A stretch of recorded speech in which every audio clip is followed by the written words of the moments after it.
My name is Dan, and I don't know about the stock market. Luckily, my two friends Shayan and Josh do, so they decided to teach me.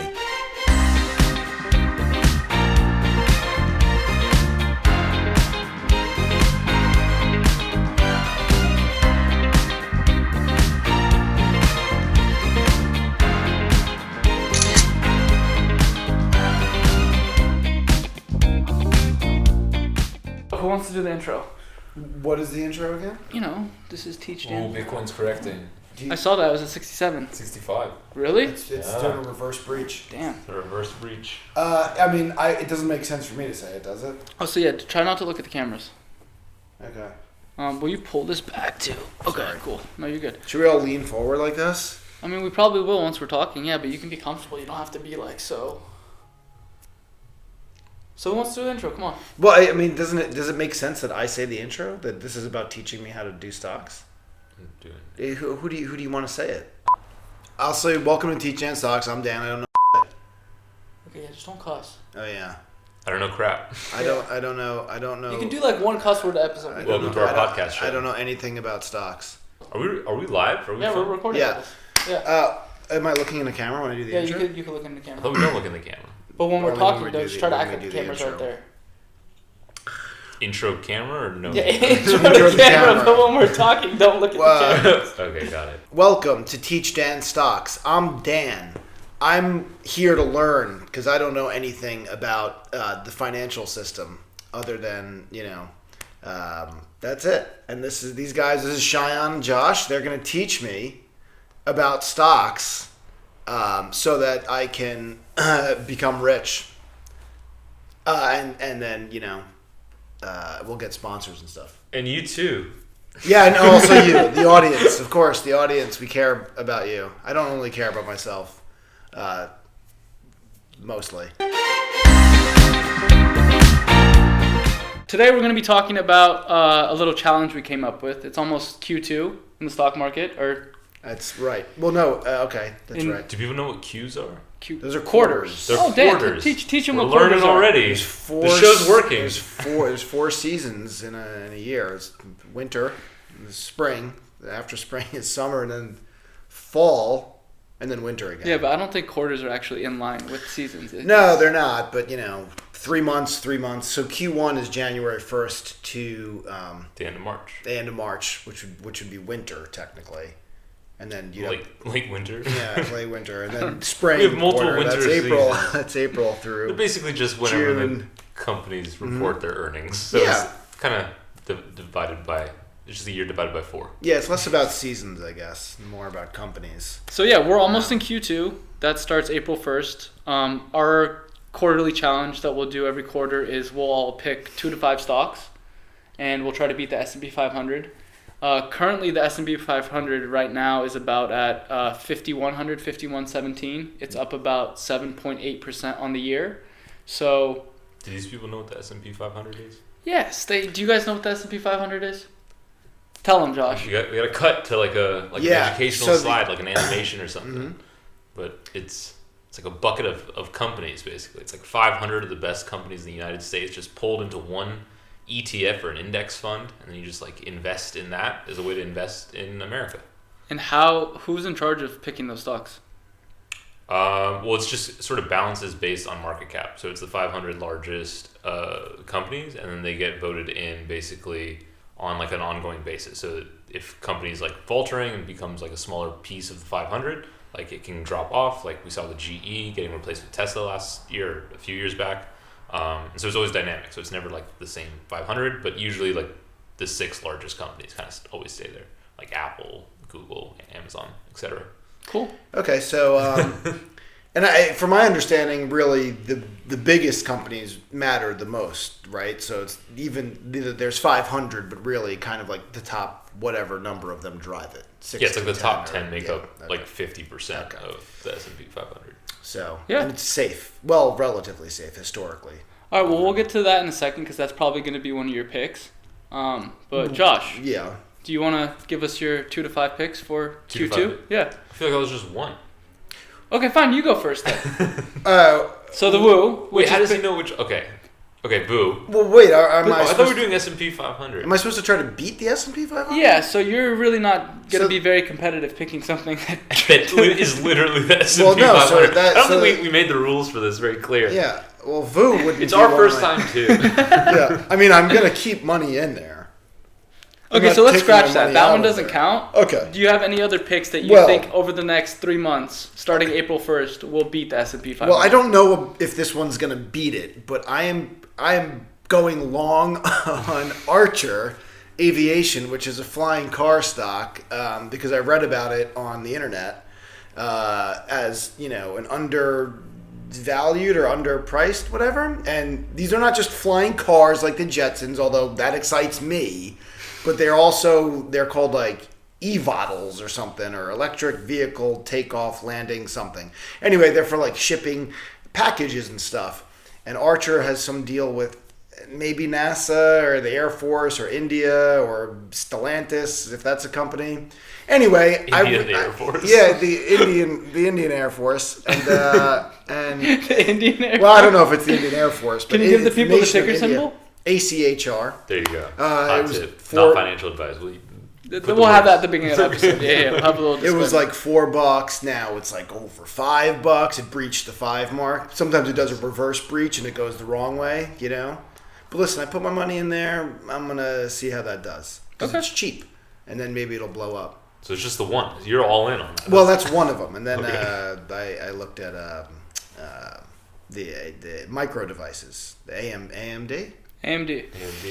Yeah, I read about that on the internet as well. I love Googling stuff. And that one, I said, what's the next NVIDIA, whatever it's called. Sorry. It said this one came up, AMD.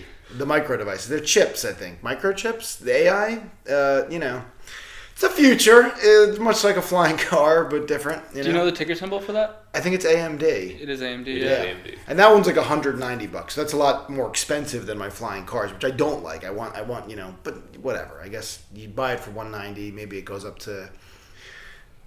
I guess it can't go up to 70,000 like Bitcoin because of like market cap, which I still don't really fully understand, but that's fine.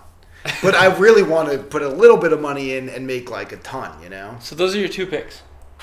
Archer and AMD. Because this is the thing too. If you have the more picks you have, you are taking a risk of being too diversified. So if one of those tanks, because we're gonna do an average, right? Yeah. So if you have 2 picks that do really well, and then you have one that loses 50%, you're gonna mess up the 2 other gains you got. So you don't want to spread yourself too far. Yeah, I mean, I like Archer. I'm already in an Archer. I think I might buy this AMD. Okay. That's what I'm looking at right now. Those are my two that I like. All right. I'm bullish on them. We're doing just for this quarter. So just like every quarter we're gonna do this. Yeah, it's a challenge. Every quarter. So like, what do I think is gonna beat the S&P 500 over the next like 3 months? Yeah. 3 months. The idea is to pick either stuff, like you said. Well, I like how you said, you're more long on Archer. It's not necessarily that it's going to do well over the 3 months. It has the potential to, but I'm going long on Archer. Yeah, you're 5-10 years down the line is when you're really hoping to get gains. But the point is also to try to find undervalued things that the market may have missed, in the short term as well. Yeah. So for sure. Yeah, I mean, I generally invest long term on everything that I do stock wise, but I will say, I think S&P 500 and stocks may correct a little bit over the next 3 months. But even with that, I'd say probably my picks and things that I'm buying right now are IBM. I am buying Tesla, but I don't think that's going to beat it in the next 3 months. So you only give us stuff you think that's going to beat it. It's only going to beat it? Okay, yeah. So IBM, NVIDIA, and it has to be something. It can't be like crypto. No, you can throw in crypto. I'll do... Any investments. Any investments, NVIDIA... IBM and Solana. Really? What is that? Can you give us? So he gave us some good explanation behind. I don't know if it was good, but he gave us explanation behind why he picked what he picked. Why are you picking those? Yeah, for sure. NVIDIA, I think, is been on a flyer, but I do think that they have sort of a monopoly over the AI chips, which AMD is trying to make some headway into. That's right. But they just don't own as much of the market share as NVIDIA. You don't think that's priced in already, though? I think some of it has been priced in, but I also think we're talking about like short-term horizons, and I think AI still has a little bit of juice to go. Also just corrected down about $100. So I think that you'll probably see some stabilization and then maybe like an uptick later in the quarter, Q2. So I think NVIDIA also, is going to have some announcements, maybe give us a little bit more of a roadmap into how they're going to attack the software space to be able to do like AI software for the hardware that they produce, which could be a catalyst. And then, automotive is always a catalyst for AI as well. So NVIDIA, I think for a lot of reasons, is going to still remain a strong stock, at least relative to the S&P 500. Okay. And then IBM, I think, is just a stock that I think has great exposure to AI, as well as like quantum computing and cloud, with a multiple that's half of Amazon or Microsoft and things like that. So I think just relative to its peers, it's probably like not one of the top 3 technology companies, but it's probably one that's in the top 10 that's got a decent multiple below 25. What does that mean? It's a price to earnings ratio below 25. So the price of the stock relative to the amount of revenue generated for the company per stock. So, I think it's a profitable company. We're looking at about a 24 price to earnings And ratio. what would you say the average for tech stocks usually is for a price to earnings ratio?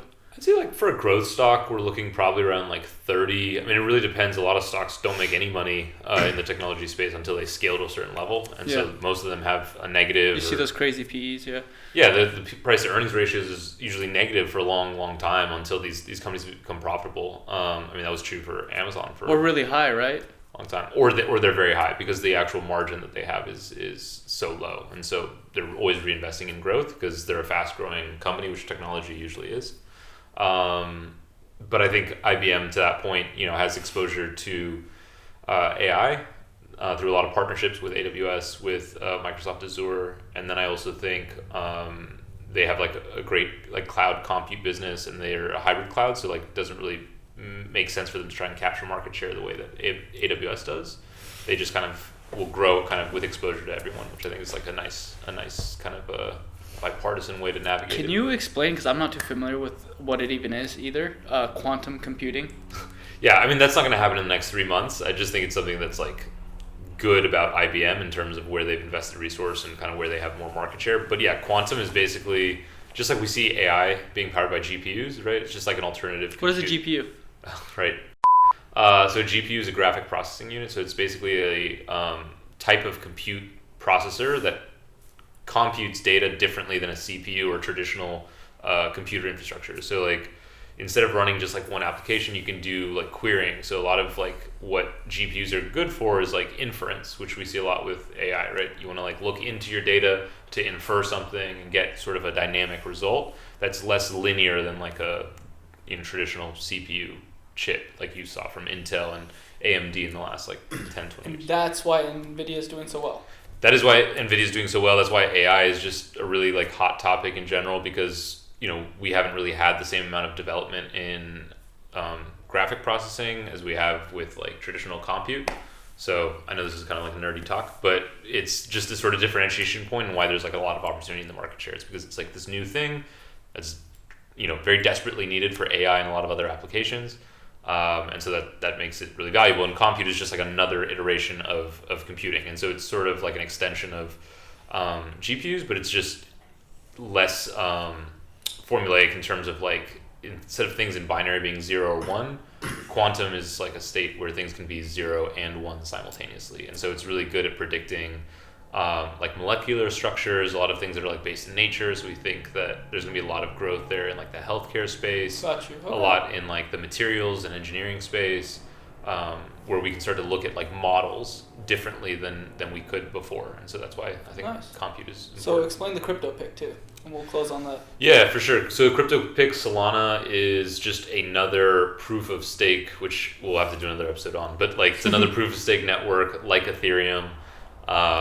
I think that we're seeing some movement from Ethereum projects moving to Solana. I think it's just sort of got a lot of interest right now just because of scalability and things like that. Though I think Ethereum might be a decent pick as well. I'm generally bullish on crypto. Is it set up similarly to Ethereum, where it's like an unlimited supply, or is it a finite amount like Bitcoin? How does that work?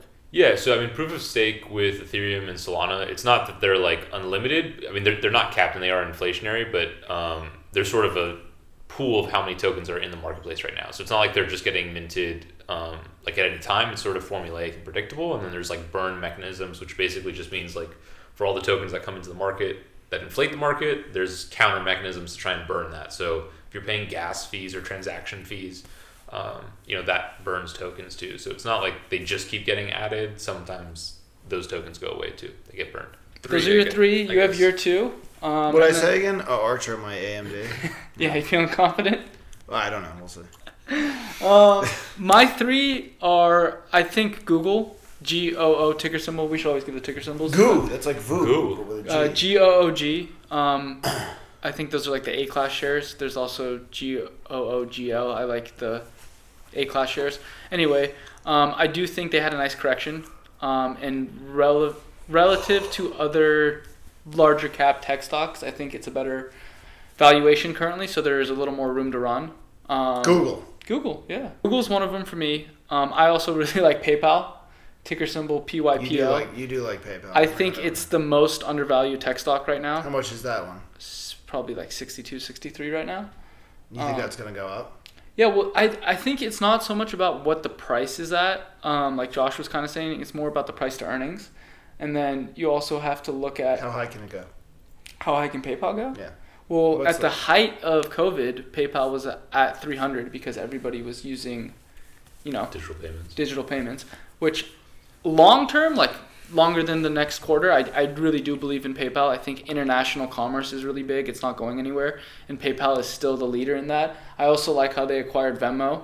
I think, Venmo. I didn't know that. Yeah, they acquired Venmo, and they're slowly getting into crypto. I don't think they're as involved as crypto as like their competitor Block, but they're still involved. Maybe I'll buy PayPal. Which I think you should. I think it's $60. This isn't financial advice. Not anything we say here is not financial advice. Don't listen to anything we say. You think it's three friends talking. You think it's better than AMD? My issue with what's your problem with it? AI in general right now as a sector is I think it's overvalued. Okay. I think everything has already been priced It's 180. I think I get 3 PayPals for 1 AMD. Yeah, but you can't look at it like that. You have to look at it as like, what is the value of like if no, but you can if you look would have at bought it like that because if I get more of the little ones and they blow up, then I get more money. Yeah, but it's a percentage gain. So it's like if you get more of the little ones and they do a 20% gain over 2 years, like yes, you're. I know, but if PayPal goes from 60 to 300, then I get 5x my money. Okay, but let's just do an for example. that to happen on AMD, it has to go from 200 to 1,000. Isn't that possibly harder? That's not necessarily true. No, there's a lot of like Tesla, for example, during COVID was at like. See, this is the stuff that you need to learn. You know what I'm talking about? Was that like, and these numbers could be totally wrong, but it was like around 100, 150. No, it was more than that. It was like 350 a share, and it ran all the way up to 1,000. Yeah. So like, that's 300% gain. What's it at now? It actually did a split. It was like a 5-for-1 split. What does that mean? What's a split? We'll let Josh take this one. So a split basically is when a company has X amount of shares issued and then splits those shares by a number. So in this case, I believe Tesla was a 5x, a 5-for-1 split. Splits them with who? No. It just basically so for every one share that exists in the company, so if you split them into 5 shares. If you had one share Tesla at 1,000, when they did the split, it would have turned into 5 shares. Yeah, so one share of Tesla at 1,000 turned into 5 shares of Tesla at 200. So the reason they do that is because like psychologically, and you probably know more about this than I do, but it makes it more appealing to see if you see makes it more accessible. More accessible, that's true too. And I think there's also a psychological aspect of like if you see Tesla at 1,000, you're like, oh, shit, this is at 1,000.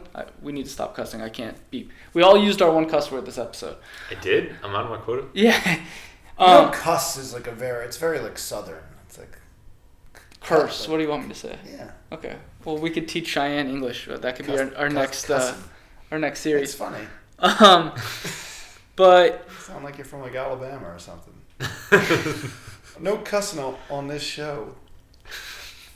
I lost my train of thought. Splits. So they split it so that instead of being $1,000, it's $200. Yeah, but then there's also a thing called reverse splits, which like a reverse breach, which is when a stock is tanking, right? Or if there's like a lot of price manipulation. So usually we see reverse splits when stocks get really low. So an example of this was like GE. after you saw a huge market correction, their price per share were really accessible, and so then you had a lot of swing traders and people that would come in and creating price volatility for the stock. And so you can try and make it a little less accessible, right, by reverse splitting. So for every 5 shares that you have, you actually just roll them up into one. So in that case, you might go from a share at 200, roll 5 of them, and then now that share is, 1,000 basically. I never knew that. I always thought reverse splits just meant the company was kind of tanking. It was like going downhill. So then it's usually a bad sign, though. What does it mean when you have money in there? Let's say I have 5 Tesla stocks and they reverse split? I don't know, whatever. Let's say I have 5 of them and they cost me $400 each, and I put $2,000 in there. Okay. If they were to reverse split, then you would get 1 share at $2,000. Yeah, but you still have the same amount of money. You still have the same amount of money. So what is it? It's just your shares. So it's like you coming into a company and saying, this company, we're going to make this very simple math, is only issuing 10 shares. So there's 10 people, or maybe there's 5 people, each of them have 2 shares, right? Mm-hmm. Yeah. Another investor wants to come in, and they're like, okay, well, let's do a split and turn these 10 shares into 20. Okay. So now your 2 shares that you initially had are 4 shares. And what does that mean?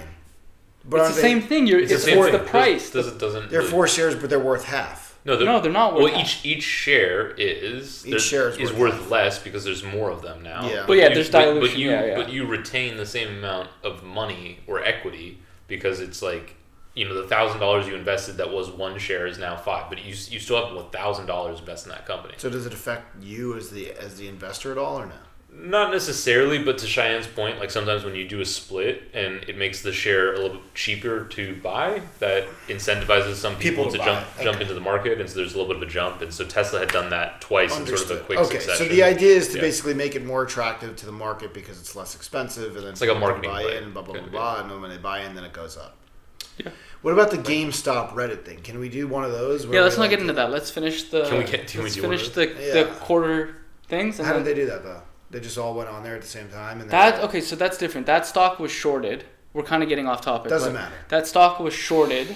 Yeah. Basically, that means major institutions were betting against it.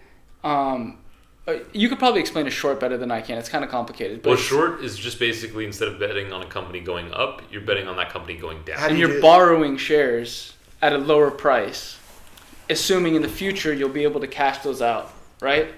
That's like with options, basically. But a short, you can just trade a short, with the same amount of shares. And you're just basically saying, like, for a short, you're saying, I believe that this share is going to go down. And then depending on how much it goes down, you can sell that position and then make a gain. Right. So you're basically just betting against the company or against the market.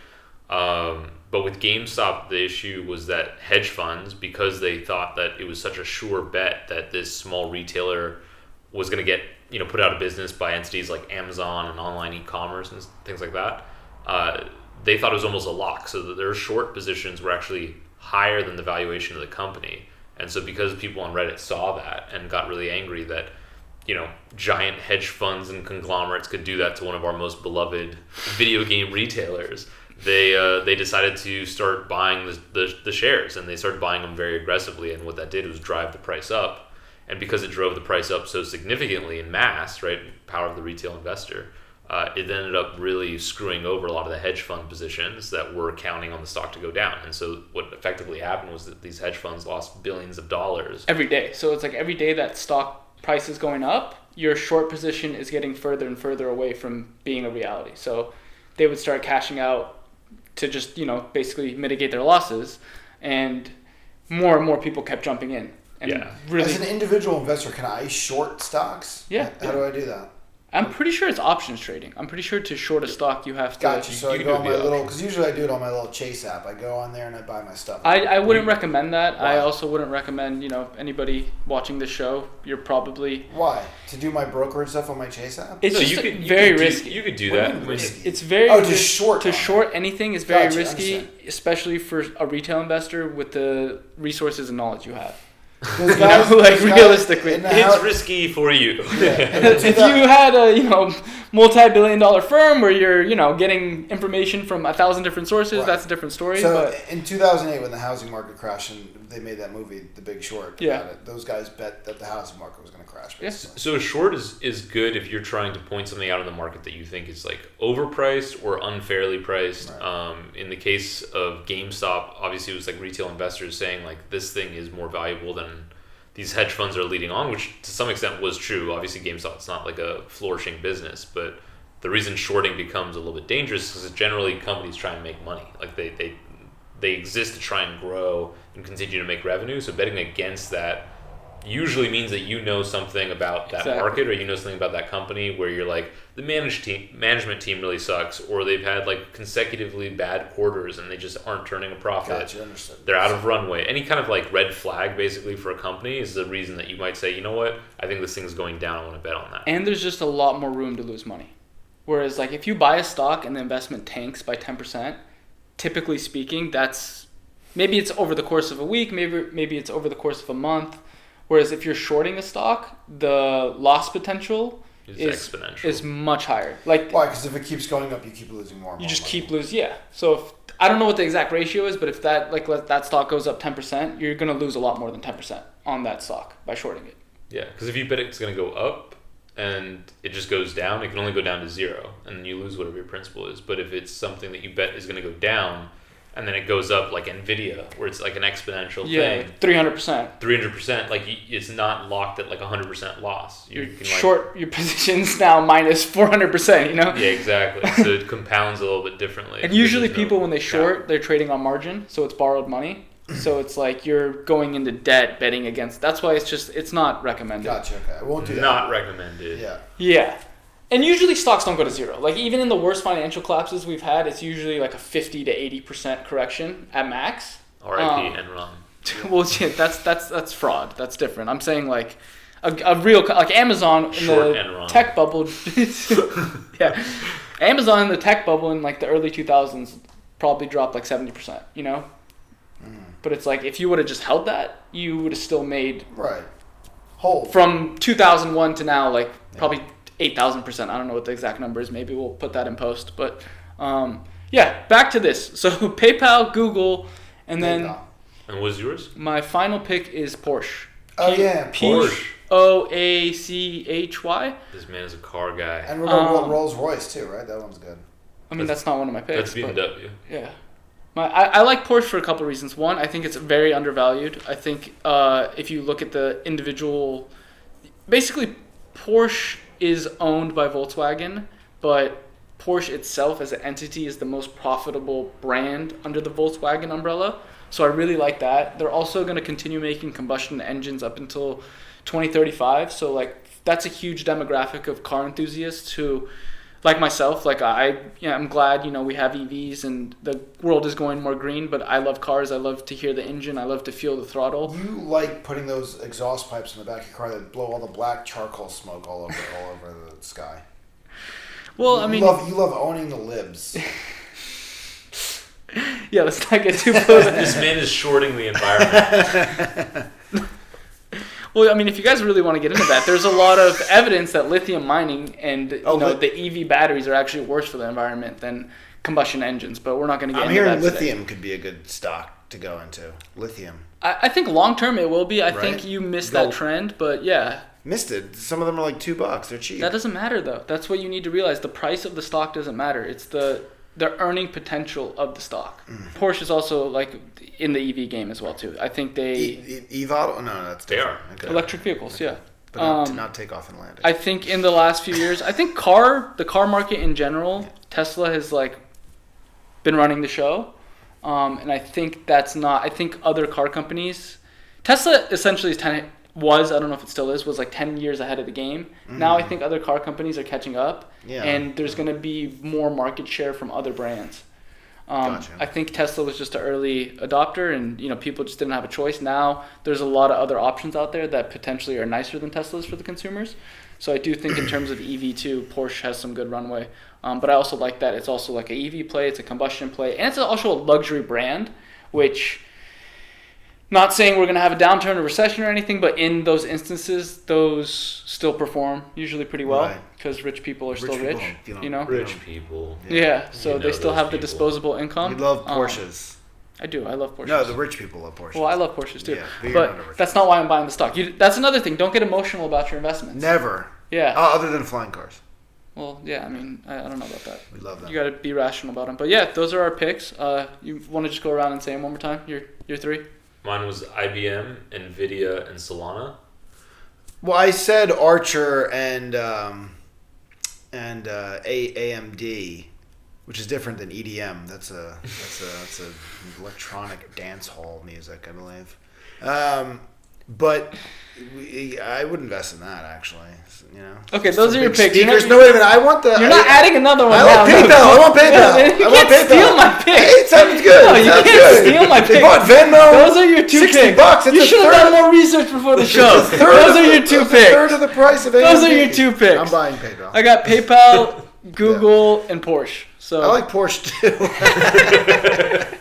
It's $4, I think that. So we'll check in every. We're gonna be doing these episodes bi-weekly, so we'll check in every week and see how our investments are doing, and then at the end of the quarter, we'll do a recap and see if we beat the S&P 500, who did the best out of all of us, and go from there and do another round for the next quarter. All right. Sounds good. Cool. What now? Welcome to Investor IQ, where we make you a more informed investor. Today, we're talking about market cap. Market cap is the top amount of cap that there is to be had in terms of market. Go ahead here. It's the total value of all shares. Okay, market cap is the total value of all shares of the company. That does make sense. That actually, now I feel like I know a little bit more. All right, so it's the total value of all shares of the company. So let's say a company is worth $100 million, right? And there's 1,000 shares of that company. Each share, hypothetically, could be worth $1,000 or something. 1,000 times 1,000 is whatever. The point is, it's never going to be worth more than that, right? Unless the value of the company goes up. Then does it go up? Yeah. It could go up if the value of the company goes up. I don't really know why this is important. I mean, I know it is important. I just don't really get it. So with market caps, there's segments, right? You got your micros, you got your smalls, you got your mids, you got your large. Micros under 300 million. Small is 300 million to 2 billion. Mid is 2 billion to 10 billion. And then large is above 10 billion. Flying cars.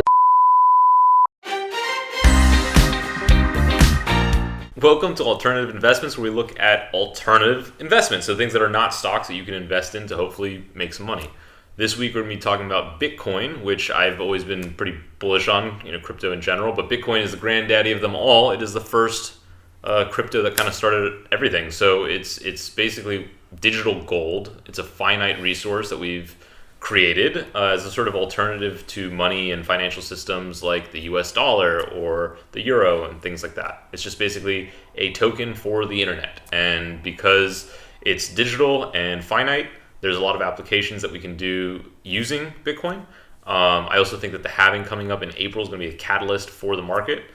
So I'm buying a little bit now and just kind of dollar cost averaging every month as a way to hedge against the market, just because I think diversification is important, and sometimes you don't have all your eggs in one basket. So 2016, I sort of got in, around then, and have just been holding ever since. I still am buying and am bullish on crypto, or actually just blockchains in general, being like a very important part of the future in terms of verifying data, keeping records in public ledgers and things like this.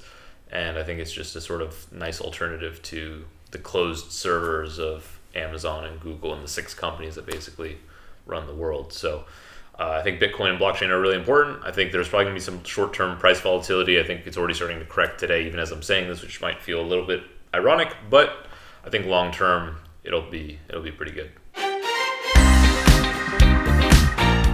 What up, guys? Welcome to Money Tips. This segment is for saving or making money so you can invest. Today we're talking about keeping records and budgeting.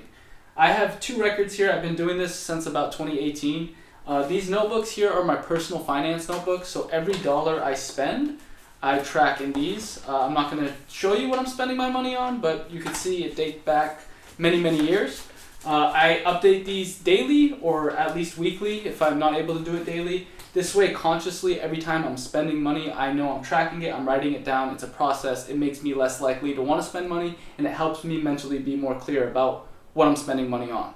The second thing is this record book. This is all the stock transactions or investments I've made in the last few years. I write down what I'm buying, why I'm buying, and when I bought it.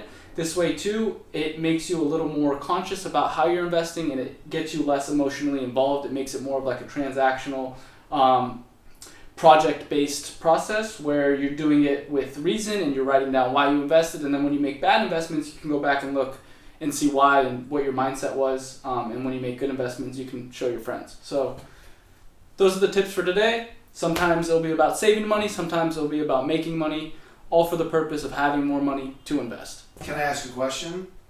What percent of your expenditures would you say are on Reuben sandwiches?